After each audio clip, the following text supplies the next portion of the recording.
Good morning and welcome to the VoiceOver Huddle. I'm Bill DeWeese, and today I'm going to share with you a hack that's going to save you a lot of time, trouble, and frustration when taking a voiceover job.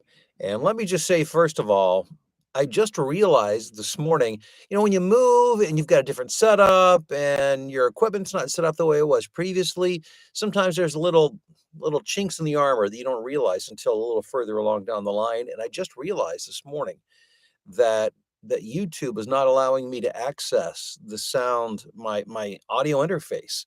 So you're hearing me through my MacBook Air microphone and not through the Neumann and through the sound chain. I wonder why it sounded a little bassy. And then I realized, but it won't allow me to, it doesn't give me that as an option. So once I get everything back to normal, we'll be good. But in the meantime, just glad I can be here. And my name is Bill DeWeese. I'm a professional voiceover talent, voice actor. I'm a voiceover coach and a voiceover demo producer. We get together every weekday morning at about 8:30 Central Time, 9:30 Eastern, and we talk voiceover tips, tricks, strategies, stuff to help you make money and to make more money in voiceover. And by the way, I am the creator of the voiceover blueprint and the lead coach. And man, I'd love to have you in I like to call it voiceover university. If you're ready for the full, complete training, coaching, mentoring, teaching experience. The link is down below the video. Check it out. So what is this hack? What is it that's going to help save you a lot of time? Well, I was reminded of this yesterday when working on a project. Sometimes my personality type is I get ahead of myself. I get excited. Somebody wants to hire me, I get excited, and also one of the rules of having a successful voiceover business is to make things as pain-free and as simple for the client as possible. So I like to expedite things. I don't like to mess around. Let's get moving, let's do it. So sometimes I tend to agree to a project before I get all the facts. Now, by all the facts, let's define that. It doesn't mean you need to know every single little detail of every single little thing, but there are some things you need to know. You want to know how much, you certainly want to know how much it pays, but in order to even determine what a fair rate is, you need to know about the script. How's it written? Is it written on a topic that you can even pronounce the words? Do you understand the concepts? How much time is it going to take you based on just the verbiage that's being used? Also seeing the script ahead of time, asking for the script, and that's what we're talking about. Ask to see the script before you agree to the job.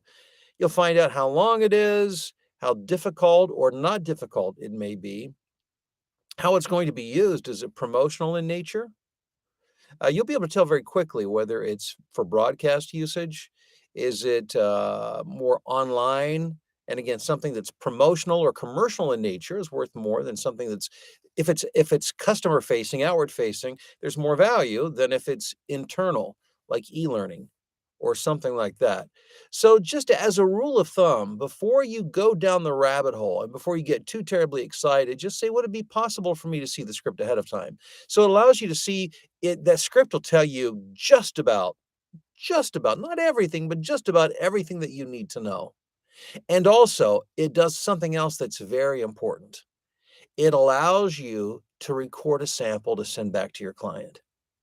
What I always tell my students in the voiceover blueprint is providing a sample read to a customer. It would be like if you were selling cars at a dealership, the most important thing you could do would be to get a prospective customer to drive the car. Because once they sit in the car, once they smell the interior, once they know what it feels like, and the excitement of being in that new car, your chance of selling that car just went up dramatically. Now, I've never sold a car, that's not my background, but that's what I've been told. So with voiceover, if you actually record a sample of the project, you put it in the client's hands, they can hear it. They can put it up against the video or the music they'll be using. They get a sense, they know what it's going to be like. And it increases your chances of getting that job pretty substantially. So whenever you can, get the copy up front. And if the client's hesitant, now maybe the project's not, maybe it's not completely written yet, and that's fine. But if you can see it or get more information about it to find out again how it's going to be used, the content, the difficulty, the turnaround time, all these kind of things are going to help you to make a wise decision in terms of negotiating rate and even knowing whether you want to do the project or not. Hey guys, I love it when you share your name, where you're watching or listening from this morning. I always do a little roll call in the morning, so we're going to do that here. We're just going to run down through here quickly and see who's on. Rusty in Michigan. Good morning. Bradford in Simpsonville, South Carolina. Corey says, excuse me, happy All-Star break, meaning Major League Baseball. And back to you on that, Corey. In Wisconsin, he says, go Brewers. I'm just going to ignore that remark as a Reds fan. Bill says, hi from Idaho. We've got O'Malley. Good morning in Tucson. Isabel, hello in Ireland. Taking care of a cold and sore throat this week. Oh, well, I hope you feel better soon, Isabel. Take care of yourself. Sherry, good morning to you in Amarillo. Janet in Florida. Barb in Ann Arbor. Dan in Clarkston, Michigan. Christopher in, Buenos Dias from the Alamo City. Rob is in San Francisco Bay Area. Good morning, Tim in Salt Lake. Jorge in Portugal. Good morning. And Lena, good morning to you in Redding, California. Dan just delivered his first ACX audiobook. Fantastic, Dan. Congrats to you. Love that. Scotty in sunny South Dakota. Tanya in South Philly. John in Rhinebeck, New York. Melissa in San Diego. Let's see here. Wade in Philadelphia. Jim in Lincoln, Nebraska.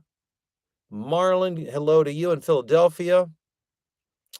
Johnny in San Francisco.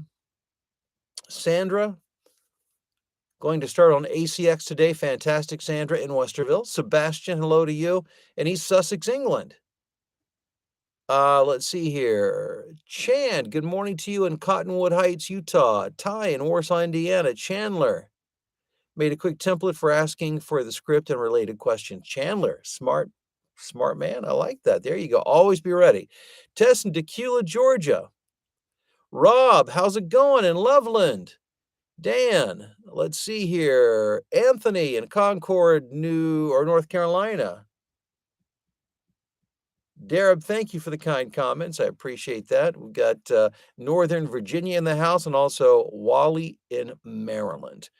So the fine line we walk is we don't want to make it difficult for the client, because usually voiceover is the last link of the production chain and they need to get stuff done. So you want to make sure you're sensitive to that and make it as easy for them as possible. But you want to get information. And certainly there are a few questions you should be asking, but getting the script, seeing the script will answer a lot of that. Plus, remember, it gives you a chance to record a sample for your client. You don't need to ask them if you can record a sample. Just record. If they give you the script, record a sample and get it to them, because that, more than anything else, will increase your chances of being hired. Thanks for being here. Have a great day, and we'll talk to you soon.